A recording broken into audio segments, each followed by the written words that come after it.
When I was younger, all these rules, no meat on Friday, fasting before communion, all that, they kind of went away, which made me kind of wonder about what rules are important, which ones stick. Yeah, it's an important question. If you look in the history of religions, there are always rules around.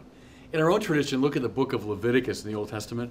It's just filled, chock full of rules, regulations, distinctive behaviors and practices, things you should do and shouldn't do. And you read it now and you say, well, it seems kind of goofy and arbitrary. But that's the way a people defines itself. And a lot of it is actually rather arbitrary. We wear this kind of coat or this kind of hat. We do this sort of thing. But the point is, these are the ways that we define ourselves as a people. It gives a sort of corporate purpose and identity to a people. Now, what happens when you say, hey, these rules are all silly, they're all arbitrary, let's get rid of them, we fall apart. Because now you live your life your way, I live my life my way. We tolerate each other, okay, but we don't have any cohesiveness. Now, years ago, before the council, for a lot of Catholics, not eating meat on Friday, that was a very big thing.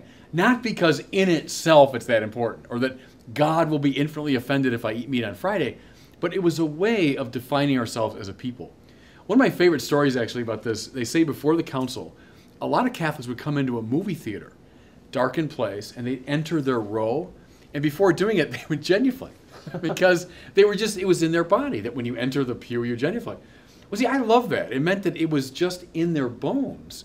This is how we define ourselves as Catholics. So I think you can be very naive about rules and see them simply as this old-fashioned thing we should get rid of. But we thrive on rules precisely as a corporate people.